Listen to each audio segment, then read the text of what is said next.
Hello বন্ধুরা, আশা করি সবাই ভালো আছেন। সো আজকে আমরা যাচ্ছিলাম ঈশ্বরদী। অনেকদিন পর রাজশাহীর বাইরে কোথাও যাচ্ছি, তাও আবার ট্রেনে। আমার ছেলের এই ফার্স্ট ট্রেন জার্নি। সো আমরা সুন্দরভাবে রেডি হয়ে বের হয়ে গেলাম স্টেশনের উদ্দেশ্যে। আর এই দিন এত পরিমাণ রোদ ছিল কি বলবো। আমাদের অবশ্য 2:30টার দিকে ট্রেন ছিল, বাট আমরা বাসা থেকে বের হয়ে গেছি 1:30টার দিকে। আর আমাদের বাসা থেকে স্টেশনের দূরত্ব ছিল মাত্র 5 মিনিটের। তারপরেও আমরা 1 ঘন্টা আগে স্টেশনে পৌঁছাই। সো এই তো আমরা স্টেশন চলে আসছি। আর আমাদের রাজশাহী রেলওয়ে স্টেশনটা দেখতে অনেক সুন্দর। আর স্টেশনের ভিতরে যে দেখি এত ভিড়, আসলে তখন মনে হয় কোনো একটা ট্রেন আসছিল, সেই কারণে এত ভিড় ছিল। আর এই ভিড়ের কারণে আমরা এক সাইড হয়ে দাঁড়িয়েছিলাম। আর এই তো আমাদের স্টেশনের ভিতরের লোক। আর এত সব ভিড়টির পেরিয়ে আমরা আমাদের ট্রেনের দিকে যাচ্ছিলাম। আর একটা মজার বিষয় হলো, আমি আমার ছেলেকে সেই শুরু থেকে সানগ্লাস পরিয়ে রেখেছিলাম, সে এখন পর্যন্ত সানগ্লাসে হাতই দেয়নি। আর আমি তো ভাবছিলাম উমরান বোধহয় ট্রেনের ভিতরে ঢুকে ভয় পাবে, যেহেতু কখনো এরকম কিছুতে সে উঠেনি। আর এই তো সামনে যে ট্রেনটা আছে, সে ট্রেনে করে আমরা ঈশ্বরদী যাব।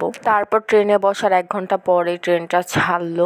আর ট্রেনে জার্নি করলে একটা জিনিস ভালো, যে গ্রামীণ দৃশ্যগুলো খুব সুন্দরভাবে উপভোগ করা যায়। আর উমরান বাবু তো আমার সাথে জানালার ধারে বসেছিল, কিন্তু ট্রেনের শব্দে ভয়ে সে তার বাবার কাছে চলে যায় এবং সাথে সাথে ঘুমিয়ে পড়ে। আর এই তো আমরা 1 ঘন্টার মধ্যে ঈশ্বরদী পৌঁছায় যাই। এই যে ঈশ্বরদী রেল স্টেশন। ভিডিও এত দূর পর্যন্ত। যদি ভিডিও ভালো লেগে থাকে তাহলে অবশ্যই ফলো দিয়ে পাশে থাকবেন। আল্লাহ হাফেজ।